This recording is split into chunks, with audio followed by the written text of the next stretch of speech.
This presentation is From Capital to Capitalist and it's Black America's economic journey. And so I start with this quote from W.E.B. Du Bois. And it's the slave went free, stood a brief moment in the sun, then moved back again towards slavery. And this is speaking to right, just immediately post-Civil War, Black people are free with emancipation and their spirits are high as newly freed people. But then they realize that the systems at play and the people of this country do not reflect those goals and those ideals that they have for themselves, and they move back again towards um, their former place where they were economically and mentally before emancipation. So first, to understand Black Americans in the U.S. economy it's as the foundation. It is the central unit. Black people, slaves, their bodies were used as currency, used as uh, capital. They were used to pay people for land, pay people for your debt. Um, they were I said they were essentially used as a currency in some form.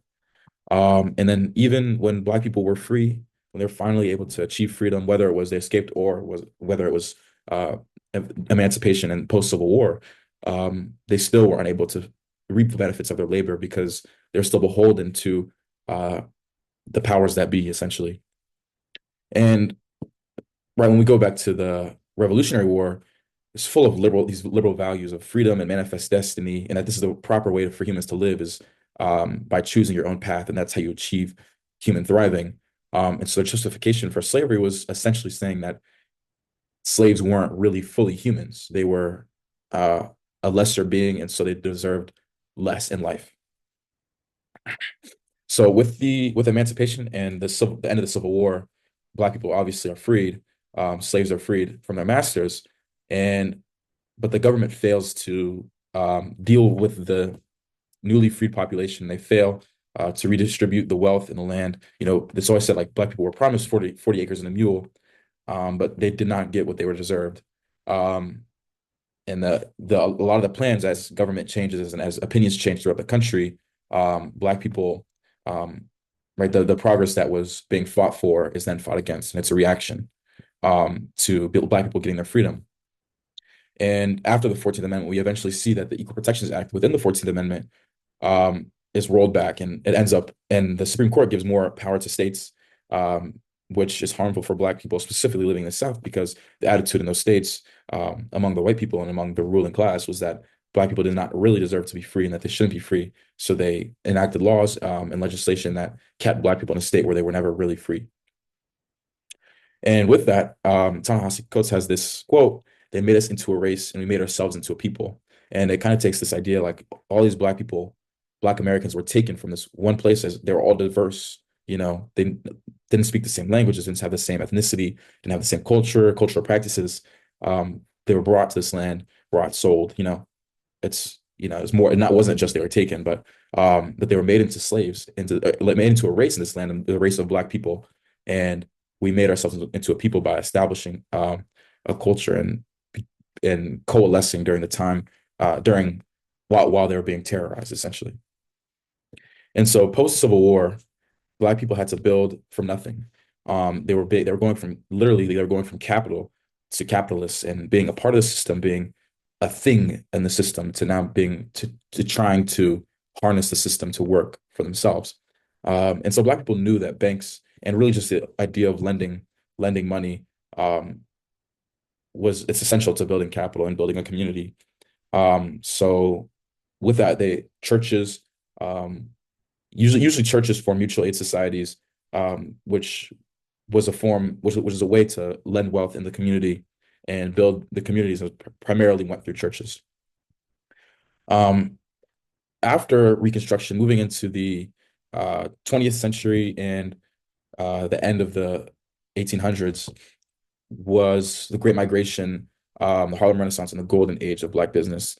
So, right during this time, there's Black people are moving to the north, white people in states where the Black population was maybe 5 to 10% at max, and now it's a lot larger. They're interacting with Black people a lot more. They often adopt the racist ideologies that people had in the South. So this idea of phrenology took off in the early 1900s, as a way to, right? They would basically, what they would do is they would measure parts of people's skulls and stuff like that, and try to make a connection between Black people being the being unintelligent because their brain was measured smaller in certain places than white people. And two, right, with the Harlem Renaissance and the golden age of Black business, Black people are able to, they have more access to media and they're able to produce their own media. And at the same time, there's an increase in media that portrays Black people in a derogatory way as a response to this. And you see that stuff in like minstrel shows and with the mammy trope and stuff like that, where they're supposed to be subservient or they're seen as like stupid, dumb, and aggressive and violent. And you can look at um, what's that movie that Woodrow Wilson played, Birth of a Nation. He played that uh, in the White House, and he was president in the early 20th century. And right, you can just see how much this narrative that Black people are lower was portrayed. So then, in the Great Depression, ended this era of the golden age of Black business, and this is when FDR is elected in response to the Great Depression. And basically, what happens is the world economy struggles, and millions are out of work. The unemployment soars um, for everybody, but specifically Black people. And Black people face largely the worst outcomes from the Great Depression and struggle the most, as their place in society is already as right. Most Black people are low income, and obviously, economic issues are going to face lower income people more than people who have wealth to protect themselves. So with the New Deal, this is FDR's kind of fight against the Great Depression. It's supposed to put money back in Americans' pockets, and it does that through a lot of this program, literally giving Americans money or stuff like that. But Black people aren't unable to face a lot of the or to access a lot of the gains because of things like redlining, which I'll talk about a little bit more later, and of course other systemic inequalities. Right, segregation was very common, was prevalent throughout the United States during this time. So obviously, Black people face a lot of were unable to access all the positives from the New Deal. So right with the FHA loans is the main issue with this idea of redlining because Black people were unable to access these FHA loans that the government would give through banks, and because these banks were not lending to Black people in Black neighborhoods, um, they didn't have access to this capital that would help them buy home and build wealth. And Black banks struggle because their customers are seen as risky, so they are unable to lend as much, or unable to they don't have the same ability as larger white banks do. And farmers and domestic workers are left out of the federal minimum wage that FDR established in response to the Great Depression, and they're left out of Social Security workers, out of Social Security, which obviously gives some retirement benefit to elderly people, and Black people are a large part left out of this because a lot of them are farmers and domestic workers. So now moving to World War II, the United States, although the Great Depression had already finished, bounces back from the Great Depression because the industries are booming with more manufacturing, right? Give it so they can create stuff for Europeans who are more actively within in the war. So the economy is back in full swing, so that's good. And then the Black men returning from war are still faced with segregation, and this sows a lot of the frustration that the civil rights movement is founded on, right? A lot of the uh, people at the head of the civil rights movement, um, this is where their frustration came from, because they were being treated so well in France and Germany, but not Germany, but in France and across Europe, but they come back home and they're being segregated against, treated terribly by the government, and after they had just fought for them. And when they return, the GI Bill, which was governed by localities, because FDR let he seated them that they could govern who gets the GI, who is deserving of the GI Bill, and a lot of Black people are discriminated against as a result of that. So then after the civil rights movement, Nixon strikes this idea of Black capitalism, right? With all the radical Black movements that were taking place, that were starting in the 60s, in the late 60s, early 70s, they believed in this idea of like having a separate economy and Black people, sort of not focusing on segregation, but focusing on this is what we need to do for the Black community. And Nixon endorses this idea of Black capitalism, where it's not a welfare state. You're not giving money because that's what he did. He hated the idea of the welfare state and giving money to individuals. But if under black capitalism, he proposed that he would give money, put money into black communities, and that they could then pull themselves up by their bootstraps. And he did this because it appeased black and white voters. Um, but he used it essentially just as a political tool. So when he was elected, he didn't end up doing a lot of the or he didn't enact as much as people thought he would. A lot of black people thought he would, um, because he used it as a political tool, and it ended this idea sowed a lot of division that we still see within the black community today on the best way forward, whether it's supposed to be we join in capitalism or we fight back against capitalism as the structure that is keeping us down. Um, as in that attitude that came out of the Nixon administration, that era allowed for the erasure of racism and the blame game, where basically Republicans, large Republicans, not entirely, because Carter shared a lot of these same ideas, but that okay, now you're free, you're not enslaved, and you're not legally segregated against, so there's nothing keeping you down. And so ultimately, in the 80s and 90s, the blame gets placed of the state of Black people as lower income and worse neighborhoods facing more violence.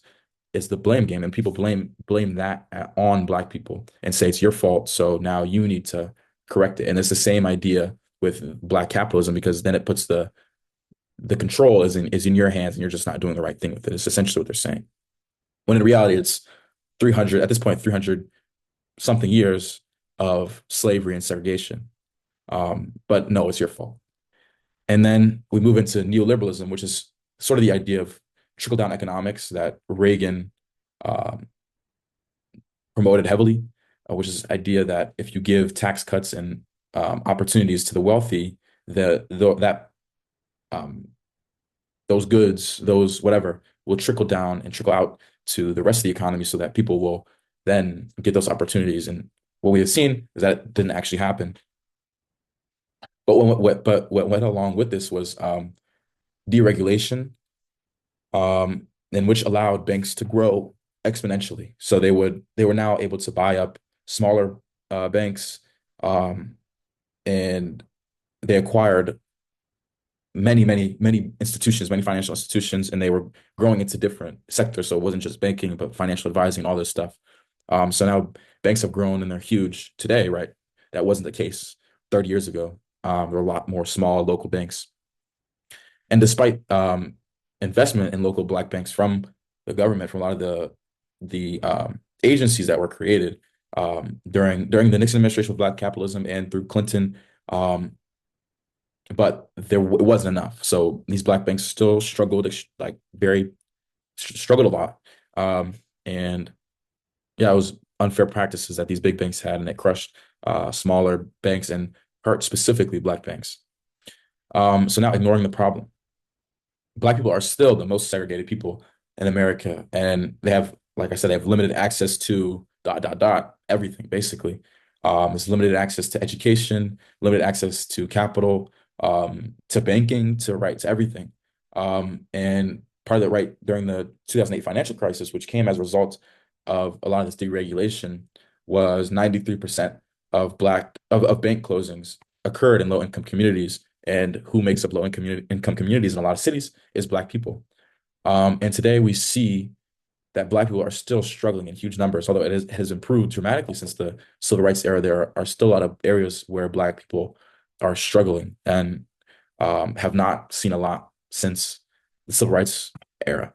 And those problems still aren't being addressed. Like, even when you look at the most recent political campaigns, like Kamala Harris had this proposition for giving first-time homebuyers money, giving tax cuts to small businesses, and she proposed these as help for the Black community, for Black men. But these um, these policies don't specifically aren't targeted towards Black people.